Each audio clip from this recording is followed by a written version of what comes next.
Jaz sem Alojzij Štefan, sodelavec Slovenske Karitas in Zavoda Pelikan Karitas. Na tej predstavitvi jutranji pa sodelujete še Matej Sande, naš zastopnik v medresorski delovni skupini za pripravo tega nacionalnega programa, in gospa Maja Zorman, koordinatorka opolnomočenja nevladnih organizacij. Pridružila pa se nam bo v kratkem še gospa Vilma Kersnik, predsednica Zveze društev na področju drog Slovenije, ki je tudi članica te medresorske delovne skupine. Vsak bo predstavil pač svoj pogled. Zakaj je pomembna današnja javna razprava, ki ima nekako 3 cilje? Doseganje soglasja nas nevladnikov, ki delujemo na področju drog, glede predloga resolucije nacionalnega programa na področju drog za 2020. Zagotavljanje možnosti seveda, da javno predstavimo vse naše pripombe, predloge, še vseh, ki jih niso imeli priložnosti ali pa možnosti dati, in seveda oblikovanje skupnih pripomb in predlogov, ki jih bomo po tej javni obravnavi, javni razpravi še posredovali preko delovne skupine za oblikovanje resolucije tega nacionalnega programa. Torej, zelo pomembna je današnja javna razprava, ki nekako kot vedno nevladni sektor malo potiskamo, ker se nam zdi, da že kar nekako dolgo traja in še vedno ni sprožena javna razprava, čeprav je že Komisija za droge sprejela osnutek nacionalnega načrta ali pa plana. Z obzirom, seveda, ker so te zamude že kar zaznavne, smo se odločili, da malo pospešimo ta proces. Včasih pa tudi malo kaj nazaj držimo, sploh če nam kaj ni prav. Potem se ravnamo po ZKP, zdrava kmečka pamet, ki govori, če ne gre porineš, če gre prehitro, nazaj potegneš. Tako da upam, da bo ta dan, kljub temu, da je čemeren in tumoren, lep in prijeten tukaj v prostorih centra Evropa, in bi dal kar besedo Mateju Sandetu, ki je član naše medresorske delovne skupine, ki skupaj z vlado, zlasti z Ministrstvom za zdravje, sodeluje pri oblikovanju novega tega nacionalnega programa.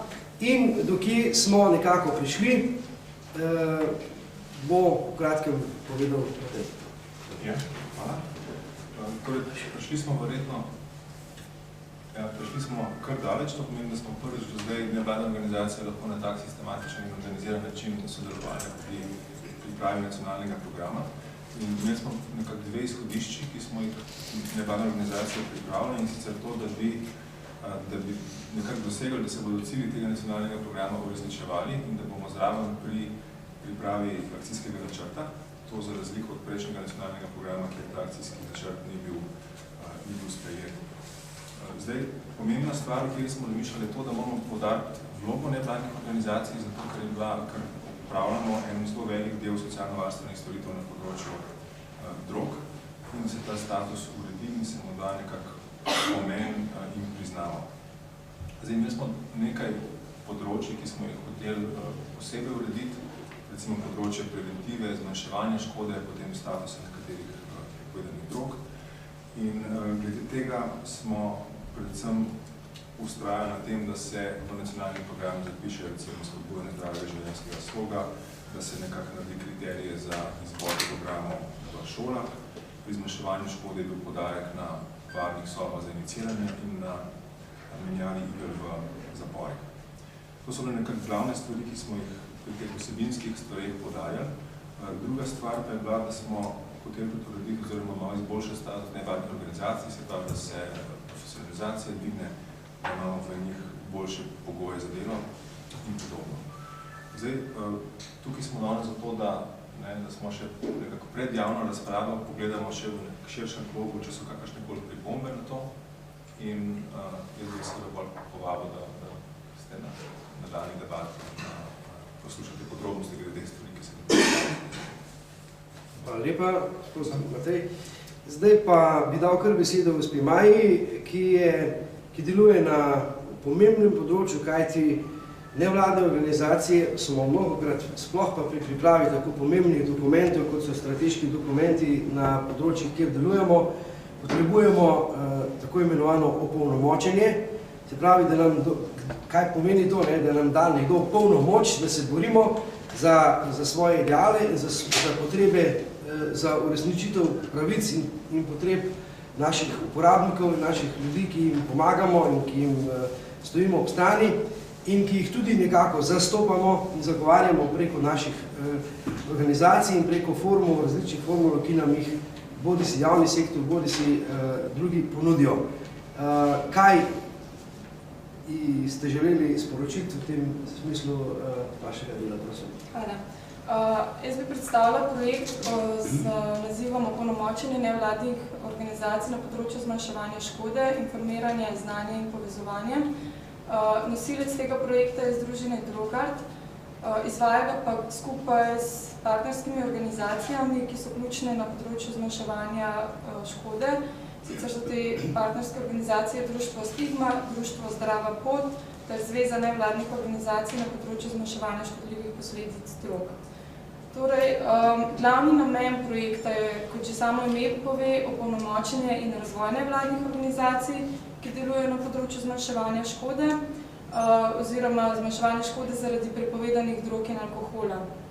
Opolnomočenje se nanaša na krepitev vloge mreže nevladnih organizacij pri dialogu in sodelovanju z ostalimi nevladnimi organizacijami ter državo, se pravi ministrstvi, lokalno skupnostjo in pa strokovno in širšo javnostjo.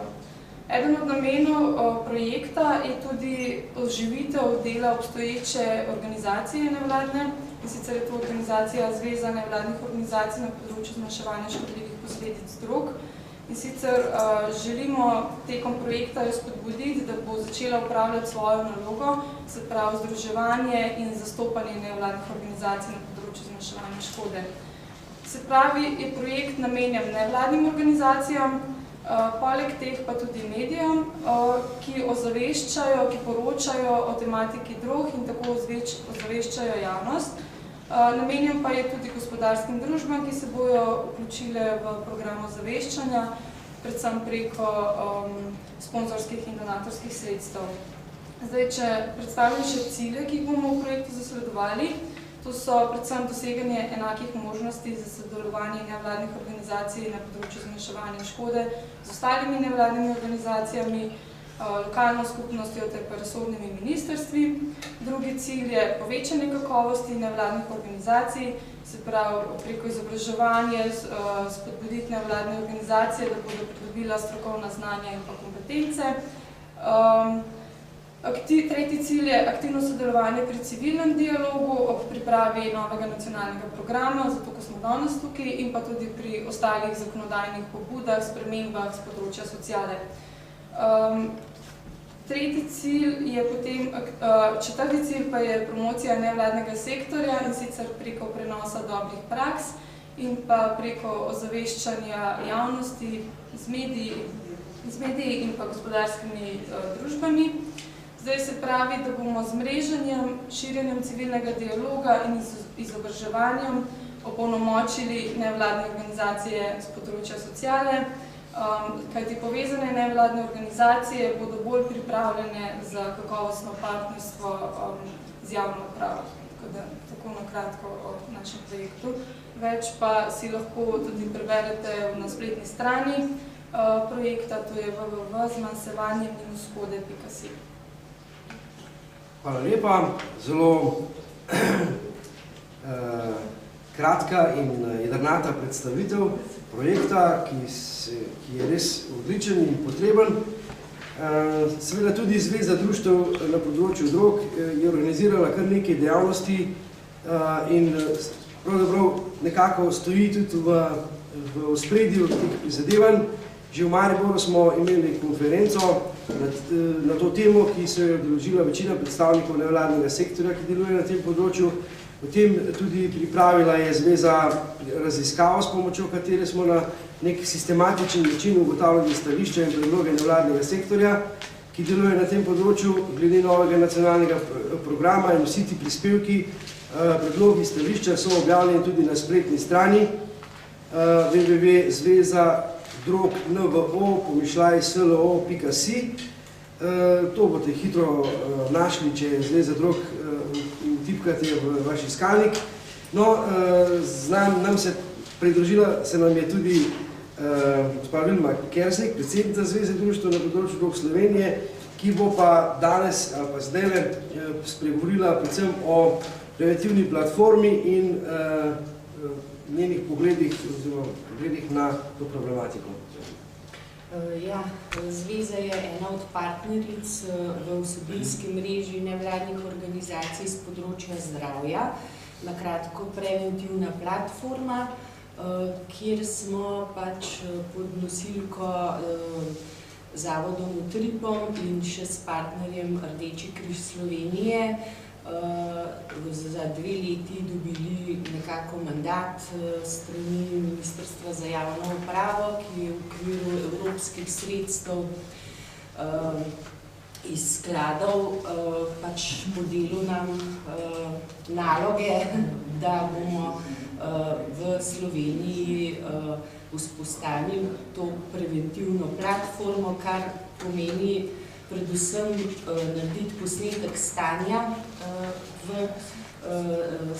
sedanjega in sicer kaj se dogaja v preventivnih programih, kdo jih izvaja in kako se ti programi vrednotijo.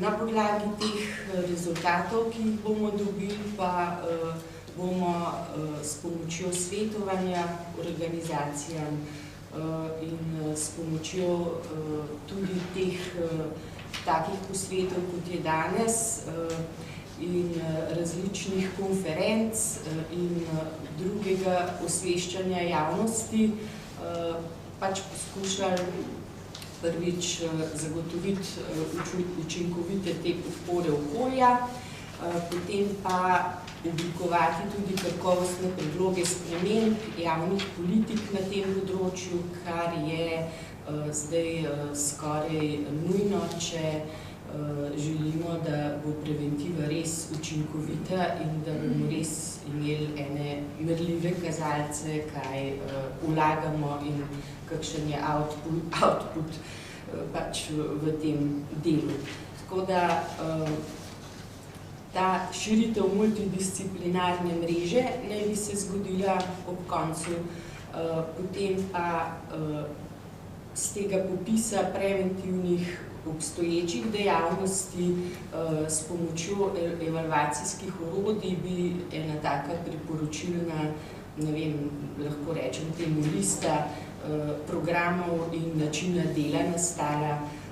Seveda bi pa tudi naredili poleg tega popis tudi tujih dobrih in obetavnih praks in potem se bo sigurno posledica, da se bo preventiva v Sloveniji izvajala na bolj učinkovit način in da bo bolj sodobna, prilagojena uporabnikov, pa ne samo za mladostnike, ampak tudi na delovnih mestih, tudi za odrasle, pač za starše recimo, tako da preventiva ne bi bila namenjena samo čisto mladim. Hvala lepa. No, gradiva o tem je tudi nekaj, tako tisti, ki so že predstavili danes na tem uvodnem srečanju svoje projekte, oziroma naše skupne projekte, kot tudi druga gradiva bomo tistim, ki se zanimajo, mediji, zainteresirane javnosti, omogočili pač dostop še tekom dneva ali v naslednjih dneh. Menim, da je ta današnja razprava, ki jo bomo čez nekaj trenutkov po kratkem odmoru 5-minutnem začeli, priložnost, da kritično pogledamo doseženo v procesu usklajevanja zdaj v medresorski delovni skupini, kjer so naši predstavniki skupaj z javnim sektorjem neposredno sodelovali na tem področju, in tudi seveda priložnost za tiste, ki še nismo tako intenzivno sodelovali v tem procesu socialnega dialoga, da posredujemo svoja mnenja, tudi morda nove predloge, ki jih bomo potem zastopali, naša predstavnika jih boste zastopala v delovni skupini in jih zagovarjala, tako da bomo res oplemenitili do konca in kar se da najbolj to razpravo, ki upam, da bo tudi kmalu postala javna razprava, tako kot je naša danes, da bomo v resnici potem vsi zainteresirani lahko prispevali k pripravi osnutka nacionalnega programa in seveda tudi prispevali ali pa ključno prispevali k pripravi osnutka akcijskega načrta, brez katerega bo ta novi nacionalni načrt verjetno obležal na neki mizi, morda zelo lepi, kot neuporaben okras ali pa kos papirja in ne bo štel ne za nas, ne za tiste, katerim je namenjen. Jaz se zahvaljujem vsem, ki ste prišli na to prvo predstavitev, tiskovno konferenco in predstavili svoje prispevke in tekom dneva bo še možnost, da o tem slišimo več in se še pogovorimo. Zahvaljujem se in končujem ta prvi del.